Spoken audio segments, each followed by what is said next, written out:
Hello, everyone. This is Dave Bondy. We have breaking news that happened Friday night, July 14th, really late.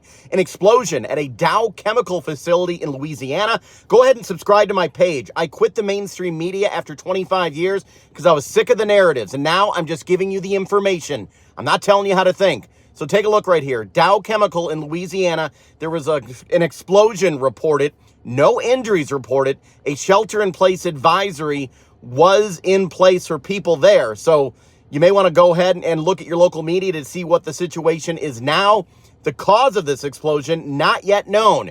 Once again, I'll make a new video and update you as I learn more. My name is Dave Bondy. Like I said, I left the mainstream media because I believe in the truth. I believe in cutting through the narratives. Go ahead and subscribe to my channel.